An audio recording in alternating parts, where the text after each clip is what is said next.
وما من دابة في الأرض إلا على الله رزقها صدقت یا رب العالمین ان اللہ وملائکتہ یصلون علی النبی یا ایہا الذین آمنوا صلوا علیہ وسلموا تسلیما بلغ العلا بکمالہ کشف الدجی۔ اللہ رب العزت نے ارشاد فرمایا، زمین پر چلنے والا کوئی بھی جاندار ایسا نہیں ہے جس کا رزق اللہ کے ذمہ نہ ہو۔ زمین پر جو بھی جاندار چلتا ہے، وہ جانوروں کی صورت میں ہو، انسانوں کی صورت میں ہو، یا پرندوں کی صورت میں رینگنے والا یا اڑنے والا ہو، سب کا رزق اللہ کے ذمہ کرم پہ ہے۔ اور جو لفظ دابہ استعمال کیا گیا، یہ خاص طور پر جانوروں کے لیے استعمال کیا گیا ہے کہ زمین پر کوئی جانور بھی ایسا نہیں ہے جس کا رزق اللہ کے ذمہ کرم پہ نہ ہو۔ اس آیت کے بعد اس عقیدے کو بھی سمجھیں کہ اللہ تعالیٰ پر رزق دینا واجب نہیں ہے، لازم نہیں ہے۔ وہ بے نیاز ذات ہے، چاہے تو دے چاہے تو نہ دے، اس پر کوئی چیز لازم نہیں ہوتی۔ وہ چاہے تو کسی کو وسیع رزق دے، کسی کو بالکل نہ دے، کسی کو متوسط دے، یہ اس کی شان بے نیازی ہے۔ لیکن اللہ تعالیٰ کی ذات پر کچھ لازم نہیں ہے۔ نمبر 2، جس کو بھی رزق ملتا ہے وہ نامہ اعمال دیکھ کر نہیں ملتا، بلکہ رب کے فضل سے ملتا ہے۔ اگر تو رزق نامہ اعمال کے مطابق ملتا ہوتا تو شاید ہم جیسے نکموں کے لیے تو ایک دن کا بھی رزق نہ ہوتا۔ تو یہ اس کا کرم ہے۔ آپ دیکھتے نہیں کہ ایک بندہ ساری زندگی حرام کا مال کماتا ہے لیکن رب اس کو وسیع عطا کرتا ہے۔ تو اس بات سے اس بات کا بھی اندازہ لگایا جا سکتا ہے کہ رزق جو ہے وہ نامہ اعمال پہ نہیں ملتا، یہ اللہ کا فضل ہے۔ دوسری آیت مقدسہ وَلَقَدْ كَرَّمْنَا بَنِي آدَمَ، اللہ رب العزت نے ارشاد فرمایا کہ میں نے آدم کے بیٹے کو عزت دی ہے۔ جتنے بھی بنی آدم ہیں اللہ نے ان کو عزت دی ہے، اور عزت اس صورت میں دی کہ اللہ تعالیٰ نے ابن آدم کو تمام تر مخلوقات سے افضل بنایا ہے۔ اللہ تعالیٰ نے زمین پر 18,000 مخلوقات پیدا کی ہیں۔ جتنے انسان ہیں وہ ساری ایک مخلوق ہیں، ٹھیک ہے؟ اللہ تعالیٰ نے 18,000 مخلوقات پیدا کی ہیں۔ 9,000 مخلوقات خشکی پہ رہتی ہیں اور 9,000 مخلوقات پانی کے اندر رہتی ہیں۔ ہمیں پانی میں رہنے والے چند صرف جانوروں کے نام پتہ ہیں، حالانکہ 9,000 مخلوقات اللہ تعالیٰ نے پانی کے اندر پیدا کی ہیں۔ اور یہاں پر ایک شرعی مسئلہ بھی یاد رکھیں، احناف کے نزدیک، ہمارے نزدیک، پانی میں رہنے والے جانوروں میں مچھلی کے سوا سب کچھ حرام ہے۔ صرف پانی میں رہنے والوں میں سے آپ مچھلی کا استعمال کر سکتے ہیں، اس کے علاوہ جتنے بھی جاندار ہیں ان کا استعمال حرام ہے۔ اور مچھلی کی تعریف وہی ہے جس کو مچھیرے، مچھلی بیچنے والے مچھلی کہتے ہوں۔ اس کے سوا باقی جو جانور ہیں وہ حلال نہیں ہیں۔ اب اللہ رب العزت نے جو بنی آدم کو، آدم کے بیٹے کو عزت دی، وجہ یہ تھی کہ یہ اشرف المخلوقات ہے۔ اللہ نے جتنی بھی مخلوقات پیدا کی ہیں سب سے زیادہ فضیلت انسان کو دی۔ اب اللہ تعالیٰ نے انسان کو فضیلت دینے کے بعد اس کی کچھ ذمہ داریاں بھی لگائی ہیں۔ ان ذمہ داریوں میں سے ایک ذمہ داری انسان پر یہ بھی ہے کہ وہ اللہ کی باقی مخلوقات کی دیکھ بھال کرے۔ اور جو میں نے آیت مقدسہ خطبہ جمعہ کے لیے تلاوت کی، دابہ، جانوروں کی دیکھ بھال کرنا، ان سے نرمی سے پیش آنا، یہ انسان کے اوپر لازم ہے۔ رسول کریم صلی اللہ علیہ وسلم نے ارشاد فرمایا کہ لعنتی ہے وہ شخص جو جانوروں کو آپس میں لڑاتا ہے۔ اب تو یہ کام اللہ ماشاءاللہ کئی جاہل لوگوں کے عرسوں پہ شروع ہو گئے ہیں کہ فلاں جگہ قوالی بھی ہوگی، دمال بھی ہوگی، جانوروں کی لڑائی بھی ہوگی، مرغوں کی لڑائی کرائی جائے گی اور جیتنے والے کو اتنا انعام بھی دیا جائے گا۔ تو رسول کریم صلی اللہ علیہ وسلم نے ارشاد فرمایا کہ اللہ کی لعنت برستی ہے اس بندے کے اوپر جو جانوروں کو آپس میں لڑاتا ہے۔ آپ دین مصطفیٰ کی نزاکت دیکھیں، کتنا حساس دین ہے۔ آپ جملہ سنیں انسان کے رونگٹے کھڑے ہوتے ہیں۔ جس دین کو آپ اور میں ماننے والے ہیں، اس دین کے اندر حکم یہ ہے کہ جس بندے کے ناخن بڑے ہیں، ناخن تراشنے والے ہیں، ناخن اس کے بڑے ہیں، بڑے ناخن والا بندہ جانور کا دودھ نہیں دو سکتا، کیونکہ تھن نہایت نازک اور نرم حصہ ہوتا ہے، اور اگر اس کے ناخن بڑے ہوں گے تو اس کے تھن کو نقصان پہنچے گا۔ تو جس کے ناخن بڑے ہوں وہ تو جانور کا دودھ نہیں دو سکتا۔ ان کو لڑانا، ان کا خون بہانا، ان کی چونجیں آپس میں لڑانا، بعض اوقات جانوروں کے سینگ ٹوٹ جاتے ہیں، بعض اوقات ان کی لڑائیوں میں انسانوں کی ہلاکت ہوتی ہے۔ تو دین اتنا حساس ہے کہ جس کے ناخن بھی بڑے ہوں وہ جانور کا دودھ نہیں دو سکتا۔ کیوں؟ آپ توجہ کریں کہ بعض اوقات ناخن اگر صحیح نہ تراشے جائیں تو ہمارے بدن پہ جہاں جہاں وہ ناخن لگتا ہے وہ جسم کو اذیت دیتا ہے، حالانکہ ہمارا جسم جانور کے تھن کی نسبت زیادہ سخت ہے۔ تو جب ہمیں وہ اذیت محسوس ہوتی ہے تو جانور کے تھن کے اوپر بدرجہ اولا وہ اذیت محسوس ہوتی ہے۔ اس لیے دین مصطفیٰ صلی اللہ علیہ وسلم کا مزاج یہ ہے کہ جس کے ناخن بڑے ہوں وہ جانوروں کا دودھ نہیں دو سکتا۔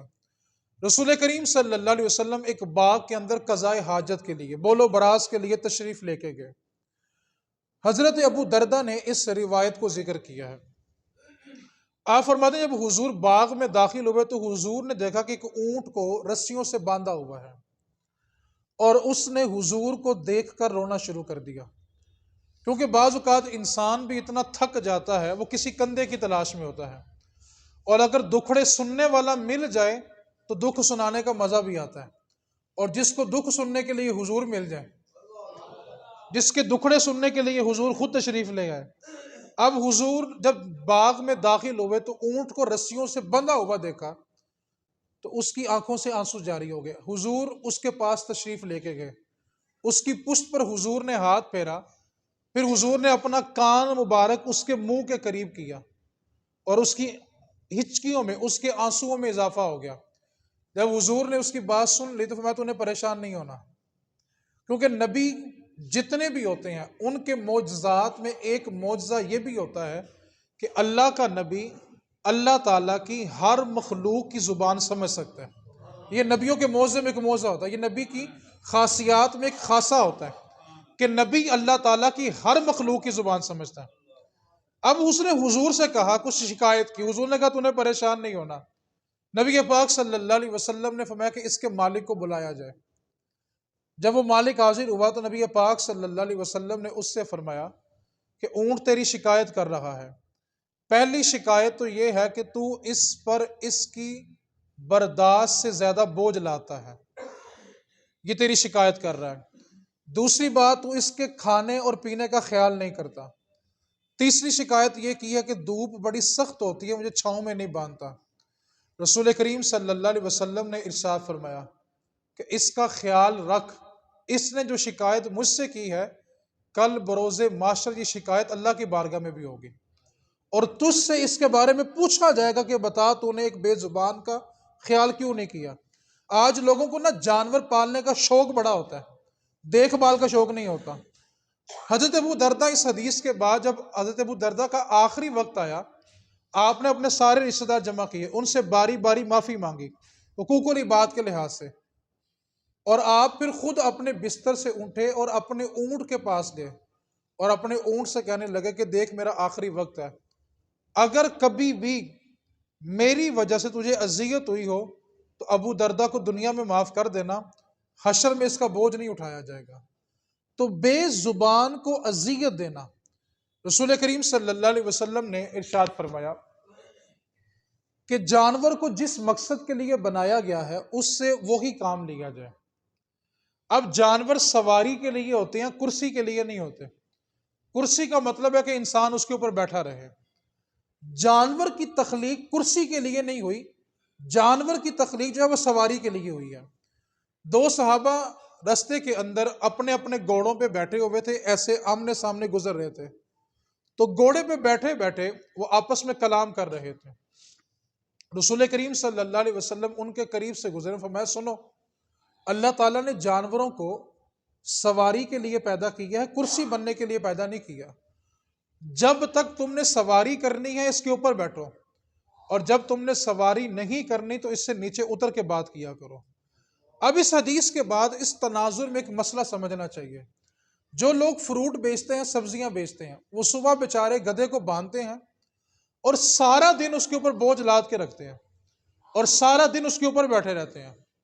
حالانکہ حکم یہ ہے کہ جب تک آپ نے سفر کرنا ہے تب تک اس سواری کے اوپر بوجھ ڈالیں۔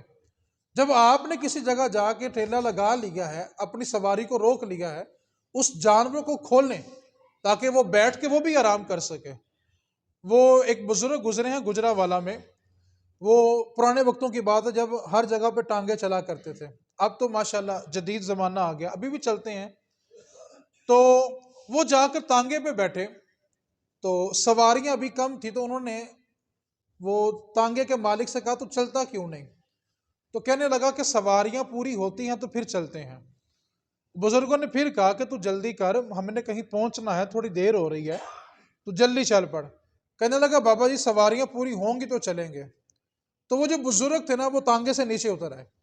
تو اب سواری اتر جائے تو جو رکشے والا ہو یا تانگے، اس کو بڑی پریشانی ہوتی ہے کہ سواری ناراض ہو کے جا رہی ہے۔ کہنے لگا بیٹھو بیٹھو چلتے ہیں۔ کہا میری بات سن، میں تجھے چھوڑ کے نہیں جا رہا، میں سامنے جا کے پھٹے پہ بیٹھنے لگا ہوں، جب تیری سواریاں پوری ہو جائیں تو مجھے آواز دینا، میں پھر آ کے بیٹھ جاؤں گا۔ اس نے کہا بابا جی اگر آپ نہیں بیٹھیں گے تو آپ کو دیکھ کر تو کوئی اور آئے گا نا، اگر آپ ہی نہیں بیٹھیں گے تو میری سواریاں کیسے پوری ہوں گی؟ تو بزرگ فرمانے لگے سن، اب میں تیری بات مانوں کہ مصطفیٰ کی بات مانوں؟ میرے نبی نے کہا کہ جب سواری کرنی ہے تبھی سوار ہونا ہے، جب سواری نہیں کرنی تو نیچے اتر جانا ہے۔ لہٰذا میں سامنے بیٹھا ہوں، جب سواریاں پوری ہو جائیں اور تیرا چلنے کا ارادہ ہو تب مجھے بتانا، میں پھر آ کے سوار ہوں گا۔ تو فرمایا کہ جانور کو سواری کے لیے بنایا گیا ہے، کرسی کے لیے نہیں بنایا گیا۔ ایک بیل تھا، صحیح بخاری میں حدیث پاک ہے، بنی اسرائیل کے اندر ایک بیل تھا، ایک شخص اس پر سوار ہو کے سفر کرنے کے لیے نکلا، تو رستے میں چلتے چلتے بیل نے اس سے کلام کیا کہ کچھ تو خوف کر، مجھے اس مقصد کے لیے نہیں بنایا گیا، میرا مقصد تھا میں کھیت چلاتی جا کے، لہذا میرے پہ وہ ظلم نہ کر جس کے لیے مجھے بنایا نہیں گیا۔ اور دوسری بات، بعض اوقات کچھ لوگوں کے گھروں میں جانور ہوتے ہیں، تو جب ان کے بچے پیدا ہوتے ہیں وہ فوراً کسی کو تحفے میں دے دیتے ہیں۔ رسول کریم صلی اللہ علیہ وسلم نے ارشاد فرمایا کہ جب تک بچے کو اس کی ماں کی حاجت ہو تب تک اس کے بچے کو اس کی ماں سے جدا کرنا جائز نہیں ہے۔ جب تک بچہ اپنی ماں کا طالب ہے، اس کو ضرورت مند ہے، اس کا محتاج ہے، تب تک ان دونوں میں جدائی نہیں کی جا سکتی۔ رسول کریم صلی اللہ علیہ وسلم تشریف فرما تھے کہ ایک چڑیا آ کے حضور کے کندھوں پہ بیٹھ گئے اور حضور کے کان میں کچھ کہنے لگی۔ اس نے کچھ کہا کہ حضور رو پڑے۔ جب وہ چڑیا اتری تو حضور اٹھ کر باہر تشریف لائے اور آ کر میں صحابہ بتاؤ اس چڑیا کے بچے کون اٹھا کے لایا؟ ایک صحابی حضور کی بارگاہ میں کھڑے ہوئے عرض کرنے لگے اللہ کے محبوب، بچے اتنے حسین تھے، اتنے خوبصورت تھے کہ میرا دل آ گیا اور میں اس کے بچوں کو اٹھا کے لے آیا۔ رسول کریم صلی اللہ علیہ وسلم نے کہا کہ تو جانتا کہ تو نے ماں پہ کتنا ظلم کیا ہے؟ جا کر ابھی ان کے بچوں کو چھوڑ کے آ اور سن، آئندہ احتیاط کرنا، قیامت والے دن اس کے بارے بھی سوال کیا جائے گا۔ آج بکری رکھی، بچے ہوئے، فوراً کسی کو دے دیے۔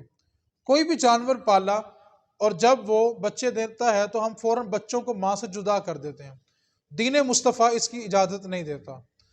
آپ بے زبان پر بنی اسرائیل کی واقعات کو سنیں تو بے زبان پر بھی کتنا رحم کرنے کا حکم ہے۔ یہ باتیں کرنے کا مقصد صرف اتنا کہ سردی کا موسم شروع ہو گیا، جانور شوق سے رکھے تو ہوتے ہیں گھروں میں، لیکن بیچارے سردی سے ساری رات ٹھر ٹھراتے رہتے ہیں، ساری رات گناہ ہمارے نامہ اعمال میں آ رہے ہوتے ہیں۔ ایک طوائف عورت تھی، وہ ایک گھر سے بدکاری کر کے نکلی، رستے سے گزر رہی تھی، دیکھا کنویں کے کنارے پہ کتا بیٹھا ہوا ہے اور پیاس کی شدت سے اس کی زبان حلق سے باہر لٹکی ہوئی ہے۔ اس نے اپنا جوتا، جو شوز ٹائپ ہوتا ہے، جوتا اتارا، اس طوائف نے دوپٹہ باندھا، کنویں میں لٹکایا، پانی بھرا، کتے کو پلایا، کتے کی جان بچ گئی۔ اللہ تعالیٰ نے وقت کے نبی کو وحی کی کہ جا کر اس عورت سے کہو کہ تو نے ہماری مخلوق کی جان بچائی ہے، رب نے تیرے سارے گناہ ہی معاف کر دیے۔ تیرے اندر رحم اتنا ہے۔ اب اس رحم کے اوپر بات سنیں۔ محمود غزنوی کا نام تو سب نے سنا ہوگا، ٹھیک ہے، سلطان محمود غزنوی، بادشاہ محمود یاسب، آپ ان کو جانتے ہوں گے۔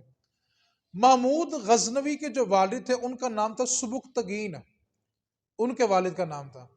یہ اصل میں غلام تھے اور اپنے آقا کے پاس نوکری کرتے تھے، یہ کوئی پیدائشی بادشاہ نہیں تھے، غلام تھے، اپنے آقا کے پاس نوکری کرتے تھے۔ اور انہوں نے نوکری کی ایک شرط رکھی ہوئی تھی کہ میں ہفتے میں ایک چھٹی کروں گا، تھوڑی تنخواہ مجھے کم دے دینا۔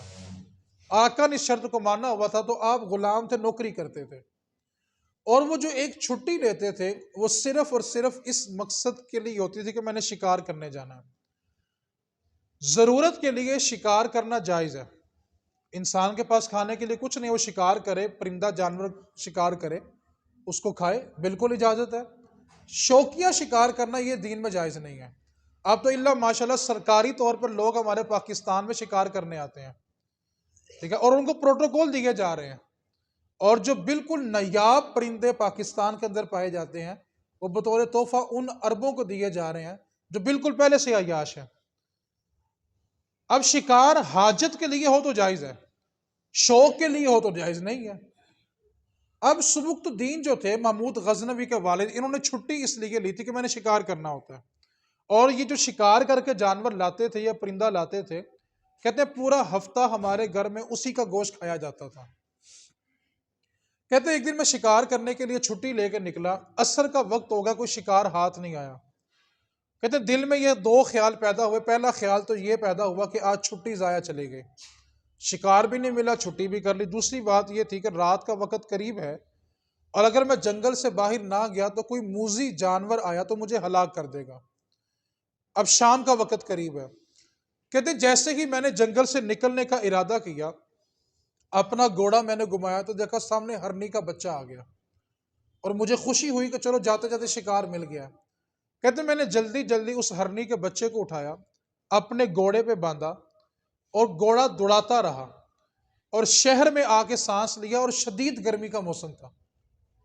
کہتے جب میں شہر میں داخل ہو گیا، مجھے خطرہ جو تھا وہ ختم ہو گیا کہ جنگل ختم ہو گیا، تو میں نے گھوڑا روکا، گھوڑا روک کے میں نے خود پانی پیا، اپنے گھوڑے کو پانی پلایا۔ جب میں نے پیچھے مڑ کے دیکھا تو اس بچے کی ماں ہرنی پیچھے پیچھے بھاگتی ہوئی آ رہی تھی۔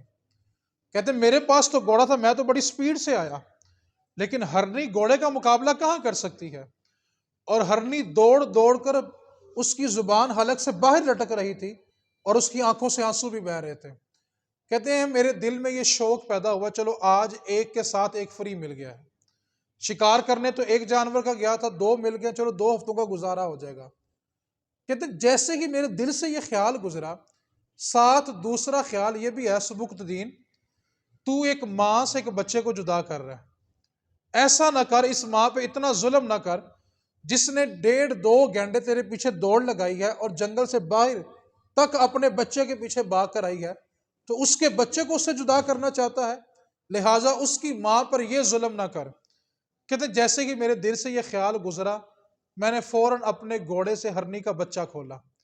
سب سے پہلے ہرنی نے اپنے آگے والی دونوں بازو اٹھائے اور اپنے بچے کو اپنی آغوش میں لیا، پھر اپنی زبان سے اپنے بچے کو چاٹنے لگی، اور ساتھ ساتھ آنسو ہیں اور آسمان کی طرف دیکھ رہی ہے۔